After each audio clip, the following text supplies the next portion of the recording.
Assalamualaikum warahmatullahi wabarakatuh. Bagaimana kabarnya anak-anak hari ini? Semoga selalu dalam keridhaan Allah. Hari ini bersama Ustazah Eni kita akan membahas tentang adab persaudaraan. Adab adalah tata cara, persaudaraan adalah bagaimana hubungan kita dengan orang lain. Seperti itu. Di dalam Islam, adab persaudaraan didasarkan oleh keimanan. Sebagaimana firman Allah dalam surat Al-Hujurat ayat 10 yang bunyinya adalah innamal mu'minuna ikhwatun fa aslihu baina akhawaykum wattaqullaha la'allakum turhamun. Yang artinya adalah sesungguhnya orang-orang beriman itu bersaudara. Sebab itu damaikanlah antara kedua saudara itu dan takutlah kepada Allah supaya kamu mendapatkan rahmat. Jadi ketika kita bersaudara dengan orang, maka kita harus saling berdamai, saling menyayangi. Agar apa? Agar Allah menurunkan rahmatnya. Rasulullah juga bersabda dalam hadisnya yang diriwayatkan oleh Muslim yang bunyinya adalah al-mu'minu lil mu'mini kal bunyani yashuddu ba'duhum ba'dha. Mukmin satu dengan mukmin yang lainnya seperti satu bangunan, dengan yang lainnya saling menguatkan.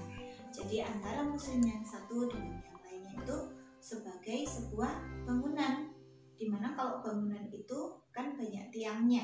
Kalau tiang satu saja kita ambil maka bangunan itu akan roboh. Tapi kalau banyak tiangnya dan kita saling bersatu maka bangunan itu akan kuat.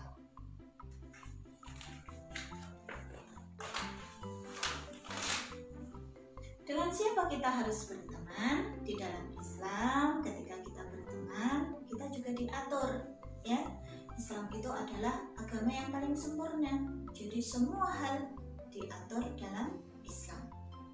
Yang pertama, dengan siapa kita harus berteman? Satu adalah mukmin. Siapakah mukmin itu? Mukmin adalah orang yang memiliki iman di dalam dirinya.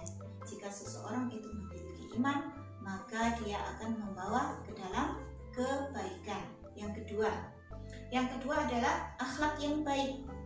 Kalau kita memilih teman, yang pasti carilah mereka yang akhlaknya baik.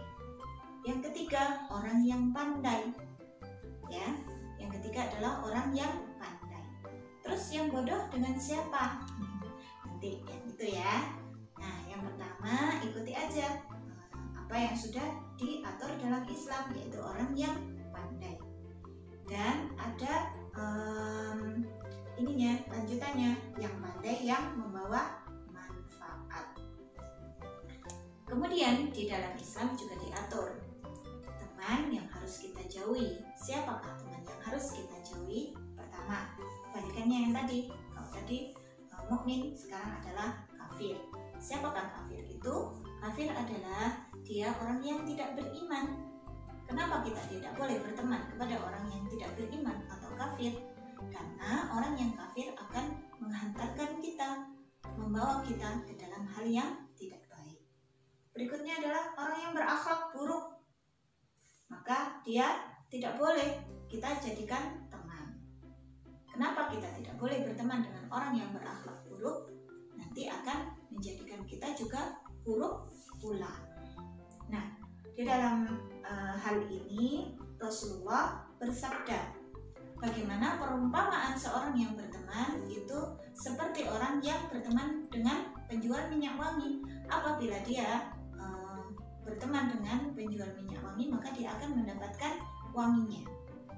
Ada juga perumpamaan ketika kita berteman dengan orang yang buruk, seperti orang yang dia berteman dengan seorang pandai besi, di mana seorang pandai besi pasti baunya mohon maaf ya kurang enak.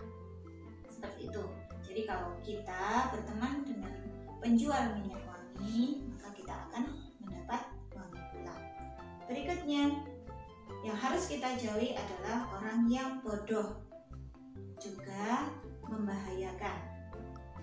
Sudah bodoh membahayakan. Kenapa? Karena di sini akan membawa kita untuk berbohong, mencaci, berkhianat, dan sombong. Insya Allah anak-anak sudah mengerti dari keempat hal ini. Yang berikutnya adalah mereka yang fasik. Fasik itu apa? Selalu mempengaruhi dan mengajak berbuat maksiat. Jadi kalau kita melihat teman yang memiliki 4 ciri tersebut, kita hendaknya menjauhi. Berikutnya adalah hak-hak seorang muslim atas saudaranya. Yang pertama adalah mengucapkan salam kepada mereka ketika kita bertemu. Ketika kita bertemu dengan mereka, ucapkan salam. Assalamualaikum. Atau lebih lengkap lagi, Assalamualaikum warahmatullahi wabarakatuh. Yang kedua, menjenguk saat ia sakit. Jika ada teman kita yang sakit, maka kita harus menjenguk. Sedang bagaimana kalau kondisi seperti sekarang, seperti waktu pandemi ini, apakah kita juga harus menjenguknya? Nah, kalau ada hal yang seperti ini di dalam Islam boleh tidak dilakukan. Kita bisa menggantinya dengan menjenguk lewat media sosial. Kita bisa menelpon, SMS, atau video call. Seperti itu. Yang ketiga, mencintai seperti kita mencintai diri kita sendiri. Lanjut adalah mendoakannya setelah dia bersin. Di sini mendoakan itu ketika dia mengucapkan alhamdulillah saat bersin, maka kita harus menjawabnya. Menjawab dengan apa? Ya betul, yarhamukallah. Berikutnya adalah memenuhi undangannya. Jika kita diundang oleh teman kita, maka kita wajib mendatanginya, ya. Kalau kita tidak bisa datang, maka kita sampaikan, mohon maaf, kita tidak bisa datang. Gitu. Dan ketika kita tidak bisa datang itu dianjurkan dengan alasan yang syar'i. Berikutnya adalah menerima hadiah atau pemberiannya. Ketika teman kita memberikan hadiah kepada kita, maka kita harus menerimanya. Kenapa? Karena dengan kita menerimanya akan menjadikan orang atau teman tersebut lebih bahagia dan merasa dihargai. Berikutnya adalah menolong saat dizalimi. Jika ada teman kita yang dizalimi, maka kita adalah orang yang pertama yang harus menolongnya. Berikutnya, mencegahnya saat ia akan berbuat zalim. Jika teman kita akan berbuat zalim kepada orang lain, maka kita harus mengingatkan. Kalau kita tidak mengingatkan, maka kita juga akan mendapatkan dosa. Menasehati saat ia salah. Jika ada teman kita yang berbuat salah, maka kita juga harus menasehatinya. Tentunya ketika menasehati dengan cara yang ma'ruf, jangan dinasehati di depan umum. Kita berbicara dalam tempat yang aman, kita bicara empat mata, kita jelaskan dengan cara baik-baik atau ma'ruf. Berikutnya adalah tidak menggunjing teman kita, tidak boleh kita gunjing. Kita rasani di belakang. Ya, tidak boleh. Berikutnya adalah tidak mencela atau tidak mengejek. Teman kita tidak boleh kita ejek-ejek karena kita sendiri tentunya tidak mau kan ketika kita diejek oleh teman kita. Berikutnya tidak mendiamkannya atau membenci lebih dari 3 hari. Tentunya dalam berteman kita pernah crash atau saling bertengkar. Ketika kita bertengkar atau saling bermusuhan, tidak enak hati dan lain sebagainya, cukup 3 hari saja. Selebihnya kita harus memaafkan. Berikutnya adalah tidak iri atau dengki. Jika teman kita mendapatkan sesuatu yang bagus, maka kita tidak boleh iri. Dia mendapatkan juara, kita juga tidak boleh iri.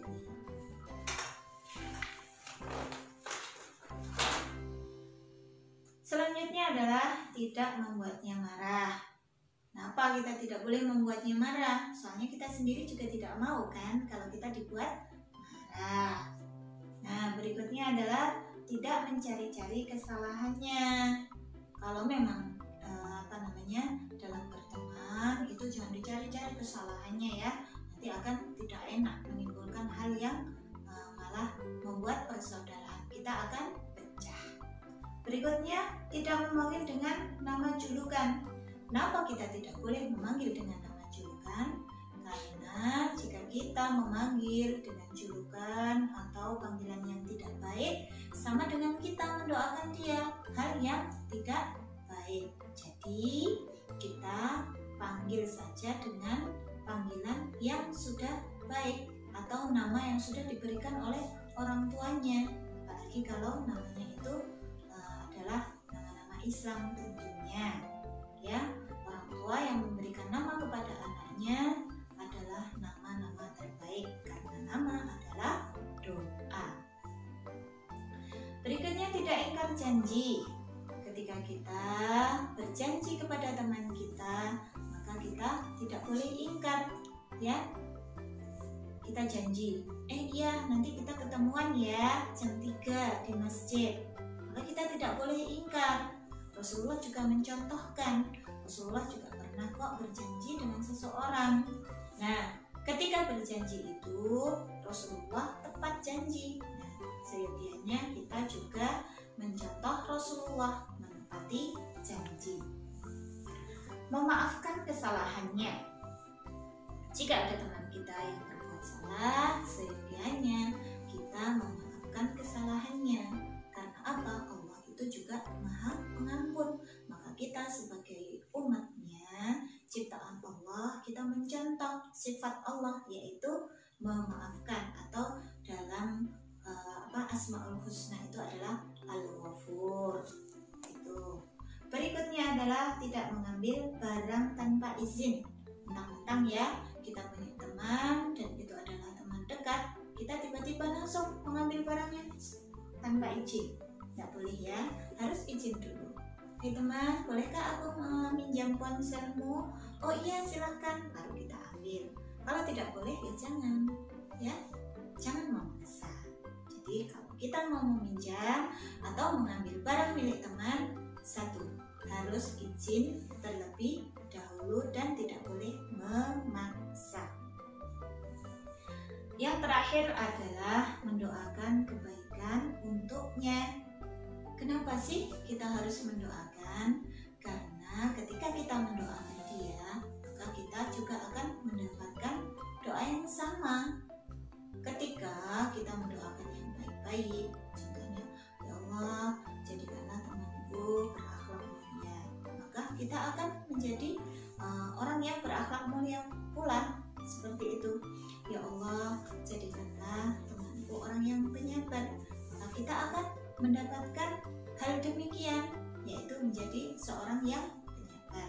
Nah, jadi yang sering-sering kita mendoakan teman kita, karena doa yang kita panjatkan untuknya, untuk teman kita, akan kembali juga kepada diri kita. Itulah tadi adab dalam pertemanan menurut Islam. Semoga materi yang sudah Ustazah jelaskan tadi dimudahkan oleh Allah dalam menerimanya, dan ilmunya akan menjadi ilmu yang berkah. Cukup sekian dari Ustazah. Mari kita tutup pembelajaran pada hari ini dengan doa tutup majelis. Subhanakallahumma bihamdik, asyhadu an la ilaha illa anta, astaghfiruka wa atubu ilaik. Cukup sekian dari Ustazah. Jika ada Ustazah ada salah, itu datangnya dari Ustazah. Jika itu ada kebaikan, maka sudah barang tentu itu datang dari Allah. Assalamualaikum warahmatullahi wabarakatuh.